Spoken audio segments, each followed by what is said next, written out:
नमस्कार दोस्तों, let's learn channel में आपका स्वागत है। मैं बीएस भागवत। दोस्तों, आज हम पढ़ने वाले हैं क्लास 10th हिंदी का जो सेकेंड चैप्टर है 20 का दांत, उसका ऑब्जेक्टिव करने वाले हैं। दोस्तों, इससे पहले हमने हिंदी का फर्स्ट चैप्टर का ऑब्जेक्टिव करवा रखा है। डिस्क्रिप्शन में लिंक है, वहाँ जाके आप देख सकते हैं अगर नहीं देखे हैं तो।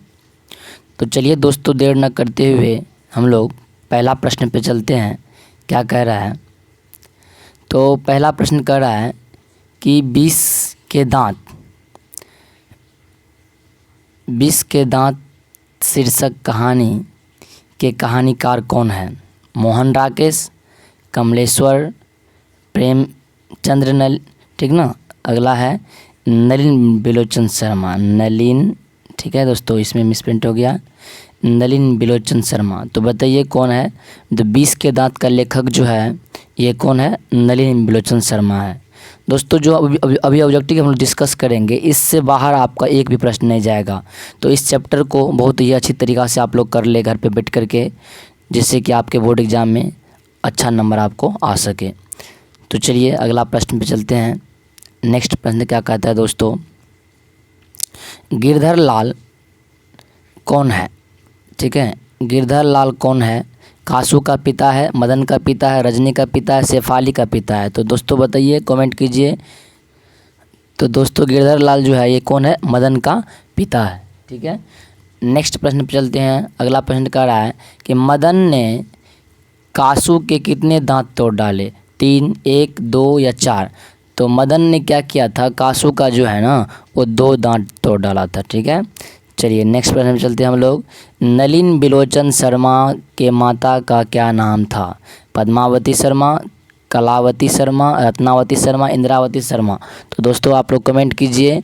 नलिन बिलोचन शर्मा जी के जो माँ का नाम था वो रत्नावती शर्मा था। क्या नाम था दोस्तों?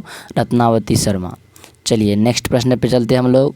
नलिन बिलोचन शर्मा क्या कर रहा है कि नलिन बिलोचन शर्मा के कहानियों में किसके तत्व समग्रता से उभर आए? राजनीतिकता का, या मनोवैज्ञानिकता का, या सामाजिकता का, इनमें से सभी? तो देखिए, नलिन बिलोचन शर्मा की कहानियों में जो है ना ये मनोवैज्ञानिकता का जो है तत्व का समग्रता जो है उभर कर आया है। क्या होगा इसका आंसर? बी। ठीक है, तो दोस्तों नेक्स्ट प्रश्न चलते हैं। छठा प्रश्न कह रहा है कि मोटर कार को किससे खतरा हो सकता था? मदन से, खोखा से, इंजीनियर से, या ड्राइवर से? तो मोटर कार को जो है ना वो किससे खतरा होता था? दोस्तों कमेंट कीजिए दोस्तों। खोखा से। किससे? खोखा से। तो इसका आंसर जो है बी हो जाएगा। चलिए नेक्स्ट प्रश्न में चलते हैं हम लोग।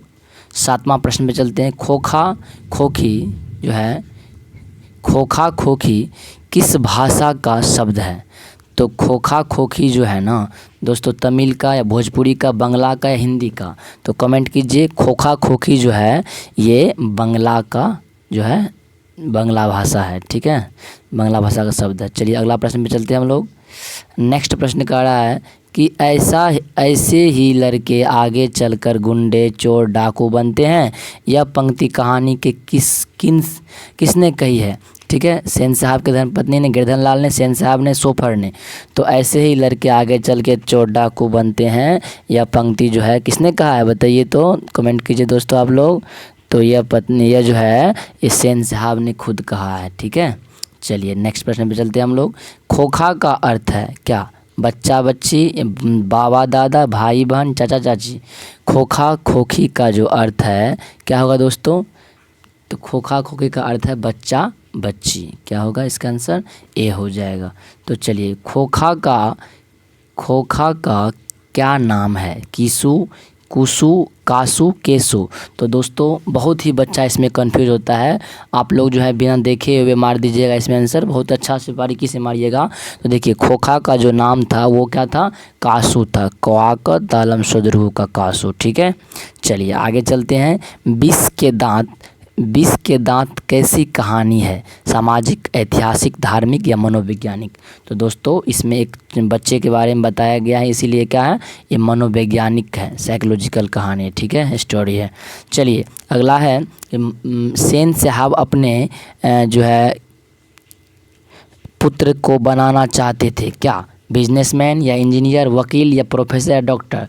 तो दोस्तों देखिए इसमें ऑप्शन में जो है क्या दिया हुआ है, बिजनेसमैन या इंजीनियर दिया हुआ है, ठीक है ना। तो वो तो चाहता था कि इंजीनियर बने या कोई बिजनेसमैन, ठीक है। इसका आंसर क्या हो जाएगा, ए हो जाएगा, बिजनेसमैन या इंजीनियर, ठीक है। चलिए 13वां प्रश्न कह रहा है कि मदन अक्सर किसके साथ में किसके क्या कहते हैं किसके हाथों से पीटता था, सेन माता के हाथ, माता सेन के हाथ से या सेन साहब के हाथ से, सॉरी इसमें जो है सेन यहाँ चलाएगा, देखिए माता के हाथ से या सेन साहब के हाथ से या खोखा के हाथ से या पिता के हाथ से।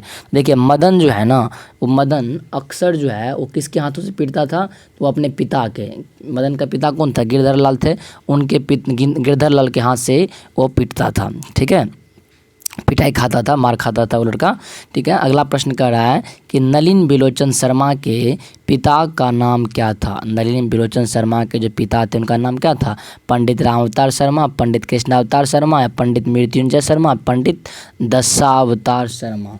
तो दोस्तों क्या कहते हैं, नलिन बिलोचन शर्मा जो पिता थे उनके पिता का नाम था पंडित रामावतार शर्मा। क्या नाम था दोस्तों, पंडित रामावतार शर्मा। चलिए अगला प्रश्न पे चलते हैं। 15वां प्रश्न कह रहा है कि सेन साहब ने किसे खूब फटकार लगाई, गिरधर लाल को, खोखा को या क्या होगा अगला है या मदन को या शेफाली को। तो दोस्तों गिरधर क्या कहते हैं, सेन साहब ने जो है ना वो गिरधर लाल को क्या किया था, खूब फटकार लगाया था। इसका आंसर हो जाएगा 15 का ए हो जाएगा। चलिए 16वां प्रश्न पे चलते हैं हम लोग। कह रहा है 16वां प्रश्न कह रहा है कि विष के दांत कहानी किस वर्ग के अंतर विरोधियों का उजागर करती है, निम्न वर्ग के, उच्च वर्ग के, मध्यम वर्ग के, व्यापारी वर्ग के। तो विष के दांत का कहानी जो है ये किस वर्ग को उजागर करता है दोस्तों, तो यह जो है ना ये मध्यम वर्ग को उजागर करता है। चलिए अगला प्रश्न पे चलते हैं, सी इसका आंसर हो जाएगा 16 का। 17वां का कह रहा है कि कासू मदन के साथ किस खेल में शरीक होना चाहता था, फुटबॉल के खेल में, बैडमिंटन के खेल में या लट्टू के खेल में या लड्डू के खेल में। तो दोस्तों लट्टू के खेल में होगा, क्या होगा इसका आंसर, लट्टू, ठीक है। इसका आंसर सी हो जाएगा, या तो ऐसे लिखा रहेगा लट्टू के खेल में, ठीक है। तो इसका आंसर क्या हो जाएगा 17 का सी, लट्टू के खेल में, लड्डू नहीं होगा, ये लड्डू लिखा हुआ यहाँ पे, लट्टू लिखा, कंफ्यूज नहीं होना है आप लोगों को, पढ़ के मारना अच्छी तरीक़ा से। चलिए 18वां में कह रहा है सेन साहब किसके व्यंग से ऐंठ कर रह गए, पत्रकार महोदय के व्यंग से, मुखर्जी साहब के व्यंग से या सिंह साहब के व्यंग से या गिरधर लाल के व्यंग से। तो पत्रकार महोदय ने कुछ ऐसा बात कर दिया था जिसपे सेन साहब जो है ऐंठ कर रह गए, ठीक है ना। तो इसका 18 का आंसर हो जाएगा क्या होगा, ए, पत्रकार महोदय के व्यंग से, ठीक है। चलिए 19 का आंसर क्या हो जाएगा। 19 में प्रश्न क्या कह रहा है कि मदन की उम्र क्या थी, 5-6 साल या 7-8 साल, क्या कहते हैं, या 3-4 साल व 9-10 साल। तो दोस्तों हमको मतलब मुझे आशा है कि आप क्या कहते हैं इस चैप्टर से जो पूछा अगर जाएगा कोई सवाल तो इससे बाहर नहीं जाएगा, ठीक है। तो चलिए इसका आंसर बताइए। तो 19 का जो है आंसर क्या हो जाएगा, 19 का आंसर ए हो जाएगा, ठीक है। 5-6 साल का जो है वो था, मदन था, कितना साल का था दोस्तों, 5 और या 6 साल का मदन लगभग होगा, ठीक है। चलिए अगला प्रश्न क्या कह रहा है कि मदन किसका पुत्र था। तो चलिए बहुत ही अच्छा प्रश्न है, मदन किसका पुत्र था, सेन साहब का, गिरधर लाल का, ठीक है, या सोफर का या सिंह साहब का। तो बताइए दोस्तों मदन जो था वो किसका बेटा था, ठीक है। मदन जो था वो गिरधर लाल का पुत्र था, किसका, गिरधर लाल का। गिरधर लाल क्या करते थे, सेन साहब के फैक्ट्री में काम करता था, ठीक है ना। चलिए नौकरी करता था वो। अगला प्रश्न कह रहा है नलिन बिलोचन शर्मा पटना विश्वविद्यालय के हिंदी विभाग के अध्यक्ष कब बने, 1958 ईस्वी में, सन 1900 क्या कहते हैं 57 ईस्वी में, सन 1963 में या सन 1900 क्या कहते हैं 1959 में, क्या होगा।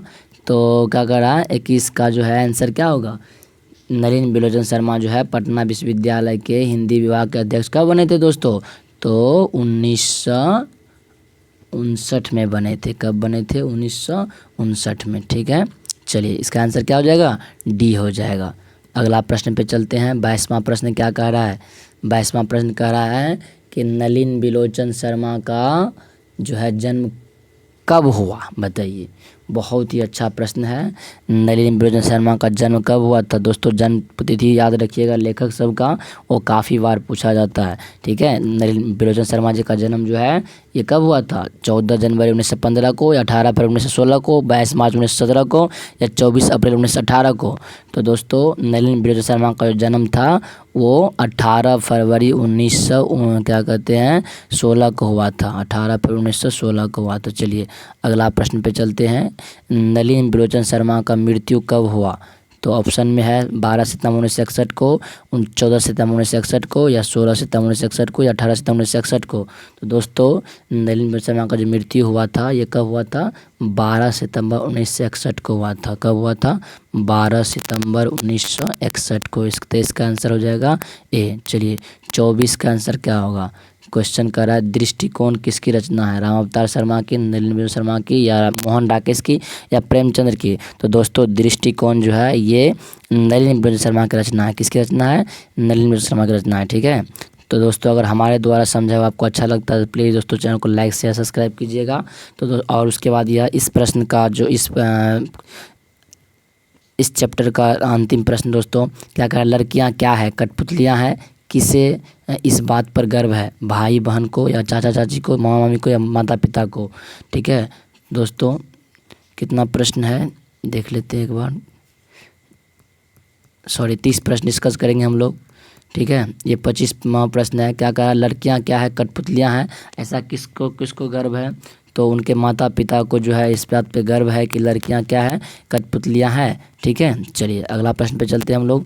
कौवा की जमात में शामिल होने के लिए कौन लगा गया था? क्या कहते हैं? कबूतर होगा दोस्तों, कौ छूट गया। ठीक है ना, कबूतर या हंस या बत्तख या मछली? तो क्या होगा दोस्तों? कौवा के जमात में शामिल होने के लिए कौन ललक गया था? बताइए। हंस। क्या होगा इसका आंसर? बी, हंस हो जाएगा। चलिए नेक्स्ट प्रश्न पे चलते हैं कि किसके अनुसार सेनों ने सिद्धांतों को ही बदल दिया था? बेटियों के अनुसार, खोखा के अनुसार, मदन के अनुसार, गिरधरलाल के अनुसार? तो दोस्तों जो है सेनों ने क्या किया था? अपने क्या कहते हैं बेटा जो था उनका, एक क्या कहते हैं इकलौता बेटा था ना एगो, क्या नाम था उसका? खोखा। उसके कारण क्या किया था? अपने सिद्धांत को ही वो बदल दिया था। खोखा होगा, खोखा का अनुसार सिद्धांत बदल दिया था। ठीक है, तो 27 का क्या हो जाएगा? बी हो जाएगा। चलिए 28वां प्रश्न कर रहा है सेन साहब की कितनी लड़कियां थी? बहुत बार पूछा गया दोस्तों, नाम भी पूछ देता है क्या क्या नाम था। ठीक है, तो याद रख लीजिएगा सेन साहब की कितनी बेटियाँ थी? 3, 6, 5 या 4? तो दोस्तों कमेंट कीजिए। सेन साहब की जो है वो 5 बेटियां थी। कितनी बेटियां थी? 5। सी हो जाएगा इसका आंसर। चलिए अगला प्रश्न पे चलते हैं। सोफर शब्द का अर्थ है बताइए? सभ्यता, संबंध, या निर्ममता, या ड्राइवर? तो सोफर का अर्थ जो होता है वो क्या होता है? ड्राइवर। क्या होता है दोस्तों? ड्राइवर होता है। चलिए अगला प्रश्न पे चलते हैं। इस चैप्टर का जो है अंतिम प्रश्न है नलिनी बिलोचन शर्मा का जन्म कहाँ हुआ था? गांधी घाट में, कृष्णा घाट पटना में, या बदल घाट पटना में, रानी घाट पटना में? दोस्तों कमेंट कीजिए। दोस्तों कमेंट कीजिए। हमें आशा है दोस्तों कि आपको ये चैप्टर्स बहुत ही अच्छी तरीक़ा से समझ में आ गया होगा। प्लीज़ अगर आपको समझ में आया होगा तो प्लीज़ दोस्तों इस चैनल को लाइक कीजिए, शेयर कीजिए, सब्सक्राइब कीजिए, और अपने दोस्तों के साथ भी शेयर कीजिए दोस्तों। प्लीज़ आपके एक लाइक शेयर सब्सक्राइब दोस्तों हमें मोटिवेशन मिलता है। ठीक है, हम लोग पढ़ाने का आप लोगों को कोई पैसा वैसा नहीं लेते हैं, केवल हम लोग एक सब्सक्राइब कहते करने के लिए, या आप अपने मित्रों को शेयर कीजिए दोस्तों, क्योंकि जो है उनको भी थोड़ा हेल्प मिल जाएगा। तो बताइए दोस्तों इसका आंसर कमेंट कीजिए। तो दोस्तों इसका आंसर होगा बदल घाट पटना। क्या हो जाएगा? बदल घाट पटना में। ठीक है, नलिनी बिलोचन शर्मा का जन्म कहाँ हुआ था? बदल घाट पटना में। आशा है दोस्तों आप लोगों को समझ में आ गया होगा। धन्यवाद दोस्तों अगर इस वीडियो का PDF चाहिए तो आपको डिस्क्रिप्शन में टेलीग्राम का लिंक दिया हुआ है, वहां जा करके क्लिक करके आपको जो है इस वीडियो का जो आपको PDF मिल जाएगा। धन्यवाद दोस्तों।